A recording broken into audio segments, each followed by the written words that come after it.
बिस्मिल्लाहिर्रहमानिर्रहीम। अस्सलाम वालेकुम नाज़रीन, आप यूट्यूब चैनल देख रहे हैं। मैं तवक्कुल हुसैन हूँ। नाज़रीन, अमेरिका के एक खुफिया अदारे ने यह खबर दी है कि रूस ने यूक्रेन के ऊपर हमले की एक मुकम्मल तैयारी कर ली है।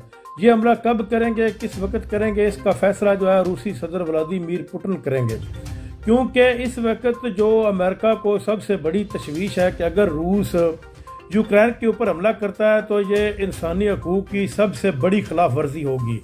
क्योंकि अगर अमेरिका किसी मुल्क के ऊपर हमला करे तो ये इंसानी हकूक़ की खिलाफ वर्जी नहीं होती, क्योंकि अगर जब अमेरिका ने लीबिया के ऊपर हमला किया था, शाम के ऊपर हमला किया था, इराक के ऊपर हमला किया था, तो उस वक्त और अफगानिस्तान के ऊपर हमले की सूरत में ये इंसानी हकूक़ की खिलाफ वर्जी नहीं थी। लेकिन अब अगर रूस अपने हक के लिए यूक्रेन के ऊपर हमला करता है तो ये इंसानी हकूक़ की सबसे बड़ी खिलाफ वर्जी अमेरिका के बकौल समझी जाती है।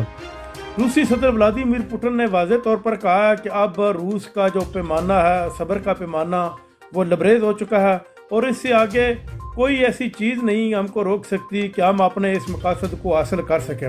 अगर नीटो ने वहाँ पर यूक्रेन के अंदर दाखिल होकर या यूक्रेन की हमायत में कोई भी कदम उठाया तो रूस मगरब को खुल्म खुला अपना दुश्मन तस्लीम करेगा।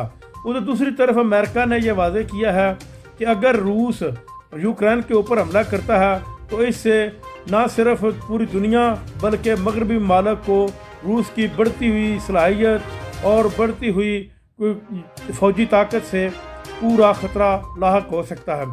चाइना ने भी बरतानिया को वार्न दिया है कि वो 007 बनने की कोशिश ना करे और इस मामले को फहम तफसीम से हल करने की कोशिश की जाए। नाजरीन, देखते रहिए तबसरों और ख़बरों के लिए तवक्कुल न्यूज़। अब तक के लिए इतना ही। अल्लाह हाफ़िज़।